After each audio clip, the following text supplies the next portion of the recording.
Aujourd'hui, dans mon nouveau défi, je vous parle du pamplemousse. C'est pourquoi c'est un ami.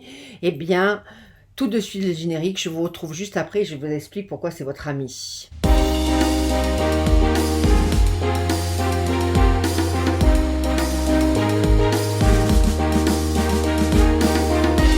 Je suis Liliane Clavel-Pardo, bienvenue sur ma chaîne Vivre avec Lyme ou une maladie chronique.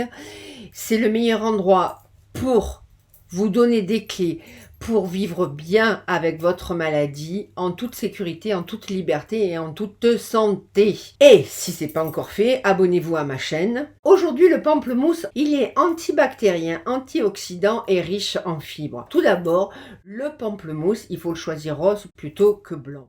Et pourquoi il est votre ami? Eh bien, c'est parce que il est considéré comme un aliment minceur et qu'il est très très riche en eau et très peu calorique. Il stimule votre métabolisme et ce n'est pas ce qui est le plus important. C'est que ce fruit-là, il est surtout intéressant quand vous avez la maladie de Lyme ou une maladie chronique pour son côté antibactérien. Il a des effets bénéfiques sur le cœur, sur le système digestif, il lutte contre l'arthrite, le mauvais cholestérol. Il est particulièrement intéressant aussi si vous avez Lyme par son côté antioxydant. Alors c'est vrai que j'insiste énormément sur ce côté antibactérien, antioxydant, anti-inflammatoire, mais c'est ce qui est le plus important dans Lyme, c'est tous ces trucs qui luttent contre l'inflammation, mais aussi tous ces trucs qui sont pour la détox et détox et détox et détox. Donc c'est un riche antioxydant. Le pamplemousse est une source particulièrement intéressante de vitamine C. Donc 100 g de pamplemousse fournit environ la moitié d'apport recommandé en vitamine C. Mais si vous avez Lyme, vous devez charger en vitamine C, plutôt liposomale, comme le cancer. En hiver, le pamplemousse réduit, bien sûr, tout ce qui est les rhumes, etc.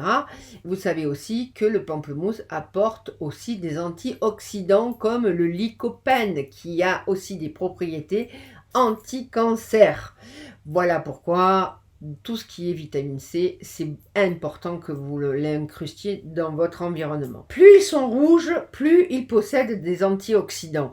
Donc c'est pour ça que je vous dis, choisissez des pamplemousses roses et bien mûrs. Et attention, si vous prenez des traitements, ça peut mal réagir avec le pamplemousse. D'accord? Parce que le pamplemousse est aussi un antibiotique, si je puis dire, naturel. Donc, vous prenez votre pamplemousse 6 heures avant ou après vos médicaments. Le pamplemousse rose, comme le pamplemousse normal, est riche en fibres et c'est une source intéressante pour cet apport en fibres. Il faut environ 2 grammes, soit 25 grammes de fibres par jour pour un adulte. Donc ces fibres, dans un pamplemousse ayant 2 grammes, ça coupe la faim et il y a quelque chose de l'ordre de la satiété.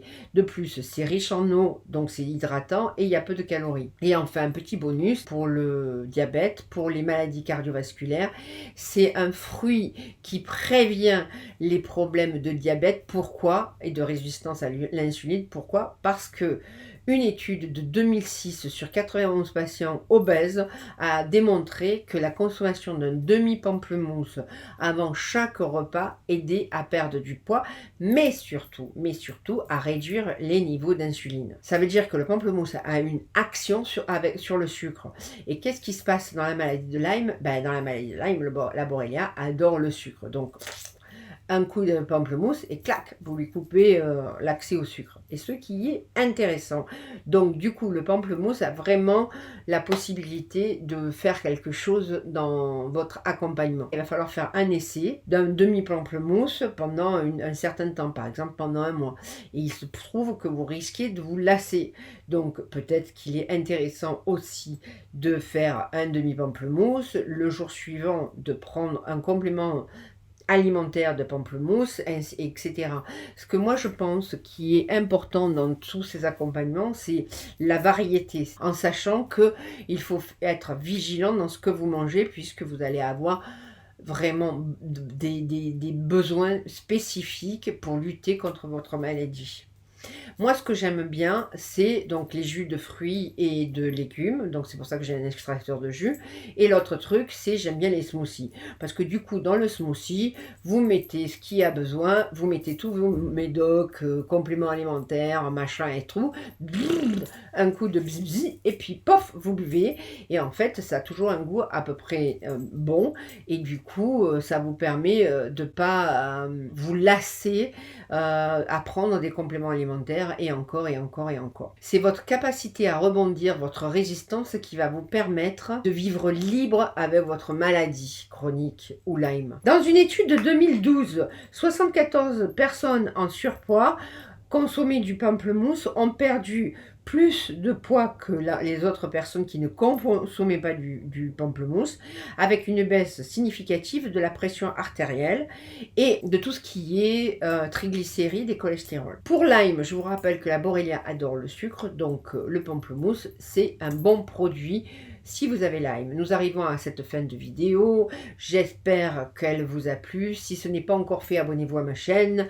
Plus vous serez nombreux, plus je serai productive.